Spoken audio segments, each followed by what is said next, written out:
तो कहानी की शुरुआत होते और हम एक बहुत ही तेजी से जा रही कार को देखते हैं जिसको मिलर नाम का एक व्यक्ति चला रहा था और इसके साथ ही उसकी वाइफ नैना बैठी थी। हम देखते हैं कि कार के पीछे वाली सीट पर मिलर का छोटा भाई और उसकी वाइफ बैठे हुए थे और इन दोनों के बीच में मिलर और नीना का बेटा भी बैठा था।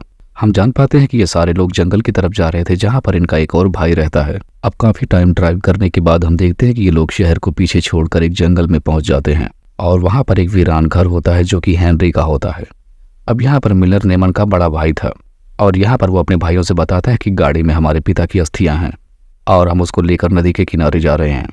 असल में पिछले हफ्ते ही इनकी डैड की मौत हो गई थी और इनके पिता की ये इच्छा थी कि उनके मरने के बाद उनकी अस्थियों को उनको पुराने घर पे भेज दिया जाए। अब इसके बाद हम देखते हैं कि वो तीनों भाई अलग अलग गाड़ियां लेकर नदी की तरफ निकल पड़ते हैं और एक लंबा सफर करने के बाद वो एक घर तक पहुंच जाते हैं और हम जान पाते हैं कि यह घर इन तीनों भाइयों के पिता का था और इसके साथ साथ इनके पिता का बचपन भी इसी घर में बीता था। अब इस घर की खूबसूरती देखकर सारे भाई हैरान हो गए। अब घर के अंदर पहुंचकर ये लोग अपने पिता की अस्थियां वहां पर रख के इधर उधर घूमने के लिए निकल पड़ते हैं। अब घर से थोड़ा और आगे जाने के बाद इन्हें जॉर्डन नाम का एक आदमी मिलता है जिसके साथ उसका बेटा भी था। इधर हम देखते हैं कि सभी लड़की अपने बच्चों को लेकर दूसरी तरफ चली जाती हैं ताकि उनके साथ खेल सकें। अब तीनों भाई जॉर्डन को अपने बारे में बताते हैं जिसके बाद जॉर्डन उन्हें अपने घर चलने के लिए इन्वाइट करता है। हम जान पाते हैं कि लेमन अभी अपने साथ और टहलना चाहता था इसलिए वो उनके साथ नहीं जाता और उसके बाकी दोनों भाई जॉर्डन के साथ चले जाते हैं। हम जान पाते हैं कि जॉर्डन का भी घर बहुत खूबसूरत था। उसके घर पे उसकी दो भतीजियां भी रहती थी जो कि दिखने में बेहद खूबसूरत थी। जॉर्डन के घर का काम नैनो नाम की एक औरत देखती थी। अब हम देखते हैं कि जॉर्डन के घर में थोड़ा टाइम बिताकर सारे लोग चले जाते हैं और अब रात हो जाने के बाद सारे लोग मिलकर एक दूसरे के साथ खाना खाते हैं और अब सारे लोग सो जाते हैं। अब अगले दिन हम मिलर को देखते हैं जो कि छत की टेरेस पे खड़ा होकर एक लड़की को नहाते हुए देखता है। इतने बड़े बड़े बोब्स वाली इस लड़की का नाम रिचल था और ये जॉर्डन की सबसे बड़ी भतीजी थी। यहाँ पर रिचल की खूबसूरती देखने के बाद मिलर हैरान हो जाता है लेकिन वो रिचल के बारे में ज्यादा नहीं जानता था। असल में हम जान पाते हैं कि रिचल शहर में बच्चों की दाई का काम करती है। दिखने में तो वो बहुत भोली भाली दिखती थी लेकिन मौका पाकर ही वो लोगों के बच्चों को लेकर भाग जाती थी। यहाँ से हम जान पाते हैं कि वो बच्चों को चुराकर कुछ लोगों को सप्लाई करती थी और फिर उसके फौरन बाद दूसरे घर में दाई का काम करने लगती थी। अब रिचल की खूबसूरती देखने के बाद मिलर उसके पास आ जाता है। हम जान पाते हैं कि रिचल भी काफी लंबे टाइम से प्यासी होती है जिसके बाद ये दोनों एक शांत जगह पर जाकर एक दूसरे के साथ बहुत भरपूर रोमांस करते हैं। अब अपने घर में उतार देने के बाद मिलर उससे पूछता है कि तुम इस जंगल में कब से रह रही हो। तब रिचल उसे बताती है कि मैं इसी जगह पर पली बड़ी हूँ और कभी कभी काम के सिलसिले से शहर चली जाती हूँ। अब उधर दूसरी तरफ हम लुई को देखते हैं जो कि घर से निकलकर अकेला टहलने लगता है लेकिन इसी दौरान जल्दी ही कोई उसे अगवा कर लेता है। अब थोड़ी देर बाद मिलर लुई को खोजने लगता है क्योंकि लुई उसे कहीं भी नजर नहीं आता। अब काफी खोज लेने के बाद भी जब उसे लुई नहीं मिलता तब वो अपने दोनों भाइयों के साथ मिलकर लुई को ढूंढने लगता है। नीना और सिल्वा दोनों ही सुबह के टाइम ही जंगल में घूमने के लिए चली गई थी और मिलर उनके आने से पहले ही लुई को खोजना चाहता है। अब लुई को ढूंढते हुए ये तीनों भाई एक फैक्ट्री तक पहुंच जाते हैं और ये फैक्ट्री कई सालों से बंद पड़ी थी। तभी यहाँ गलती से मिलर एक मशीन को ऑन कर देता है और उस मशीन की तेज आवाज सुनने के बाद हेनरी ने अपने कानों पर हाथ रख लिए। हेनरी को तेज आवाजों से डर लगता है और इसी बीच उसे पास वाले टेबल के पास कुछ नजर आता है। अब जब मशीन बंद हो जाती है तब वो जल्दी से टेबल को हटाता है जहां पर उसे टेबल के नीचे गुप्त तहखाना मिलता है और हेनरी की नजर भी इसी पर पड़ी थी।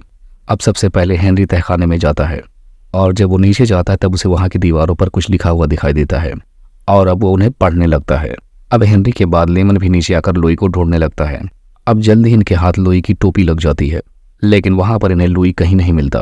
अब पूरी फैक्ट्री की जांच पड़ताल कर लेने के बाद ये तीनों भाई बाहर आ जाते हैं। अब काफी हार थक जाने के बाद ये तीनों भाई लुई को अलग अलग होकर ढूंढने का फैसला करते हैं। अब जल्दी ही जंगल में मिलर को एक छोटा सा केबिन नजर आता है। अब जब वो उसके अंदर जाता है तभी उसे वहां पर एक खाली फ्रेम नजर आता है और ये लुई का पसंदीदा फ्रेम था।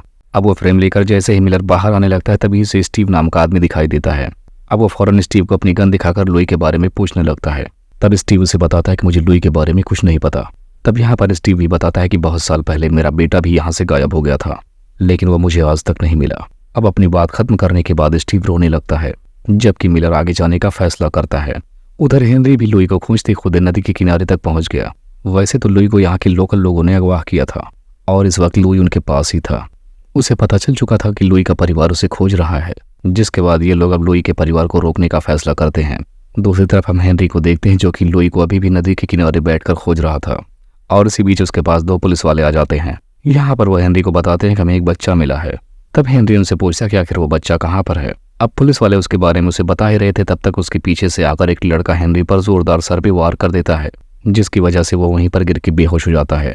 इधर हम देखते हैं कि मिलर लुई को खोजते खोजते जॉर्डन के घर तक आ गया, लेकिन यहाँ पर रेचल अपने खास गन से उसे भी बेहोश कर देती है। अब कुछ टाइम बाद रात हो जाती है। हम देखते हैं कि लेमन जब घर लौटता है तो मिलर की बीवी नीना उसे मार देती है। अब उसकी मौत देखकर उसकी लवर सिल्वा दुखी हो जाती है, लेकिन रेचल और नीना उसे समझाती हैं कि लेमन का मरना जरूरी था। अब कहानी अगले दिन से शुरू होती है। मिलर को एक जगह पर बांध दिया गया था और उसके सामने इस जगह का बॉस बैठा था। तब मिलर उससे पूछता कि आखिर लुई कहाँ पर है। तब वो बॉस बताता है कि यहाँ पर हम हर साल एक खास तरह का रिचुअल करते हैं, जहाँ पर हम अपने देवता को खुश रखने के लिए उनके पास एक बच्चा भेजते हैं ताकि वो हमारे देवता की सेवा कर सके। अगर हमने हमारे देवता को खुश नहीं किया तो वो हम पर गुस्सा करेंगे और ये पूरी जगह नदी के पानी से भर जाएगी। तो इस तरह से हम जान पाते हैं कि यहाँ पर रहने वाले सारे लोग सरफिरे थे और ये लोग अपने देवता को खुश रखने के लिए कुछ भी कर सकते थे। रेचल भी यहाँ की ही रहने वाली थी, इसीलिए तो वो बच्चे चुरा कर यहाँ पर भेजा करती थी। अब हम देखते हैं कि थोड़ी देर बाद वो बॉस एक खास तरह का रिचुअल करने लगता है। हम देखते हैं कि लुई एक पेड़ से बंधा हुआ था और उसका सामने उसका पूरा परिवार लेटा हुआ था। हम देखते हैं कि बॉस और उसके आदमी लुई को अब सांप से कटवाने वाले थे ताकि वो मरकर उनके देवता के पास जाकर उनकी सेवा कर सके। हम देखते हैं कि रेचल भी इस रिवाज में शामिल थी। वो आगे बढ़कर बाकी लोगों को नारे लगाने के लिए कहती है कि हे हमारे देवता, हमने तुम्हारे लिए लेमन को मार दिया और अब हम लुई को भी आपकी शरण में भेज रहे हैं, इसे स्वीकार करें। अब नारे लगाने के बाद नीना और सिल्वा उठकर रेचल के पास चली जाती हैं। अब मिलर रेचल के साथ दोनों को देखकर हैरान हो जाता है।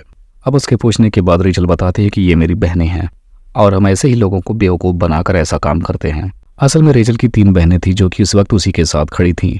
नीना ने जानबूझकर मिलर से शादी की थी ताकि जब वो माँ बने तो उसका बेटा देवता की सेवा कर सके, और सिल्वा ने जानबूझकर लेमन से शादी नहीं की थी क्योंकि वो उसे खुद देवता के लिए मारना चाहती थी। इन चारों बहनों की जिंदगी का बस एक ही मकसद था कि किसी भी तरह से देवता को खुश रखना चाहिए। अब नीना लुई के पास आकर कहती कि तुम एक अच्छे सफर पर जाने वाले हो। अब उसकी बात खत्म होते ही रेचल लुई के पास आती है और उसे पवित्र जल पिलाती है और उससे कहती है कि तुम्हें मरने के बाद देवता की सेवा करनी है, तो वो जैसा ही कहेंगे तुम्हें वैसा ही करना होगा। अब रेचल की बात खत्म होते ही सांप वाला सैम लुई के पास आ गया। अब उसे लुई के पास देखने के बाद मिलर का खून खोल जाता है। सैम लुई को कटवाना चाहता था। इसी बीच लुई सबको बताता है कि मैंने तहखाने की दीवारों पर पढ़ा था कि सांप वाला रिवाज घर का आदमी ही कर सकता है। अब उसकी बात सुनने के बाद नीना उसके हाथ खोल देती है, जिसके बाद सैम अपना सांप उसे दे देता है।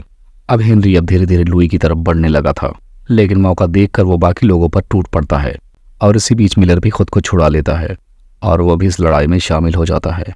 अब इन दोनों भाइयों ने मिलकर जल्दी ही सारे लोगों को मार गिराया, जिसके बाद अब रेचल और उसकी बहनें डरकर भाग जाती हैं।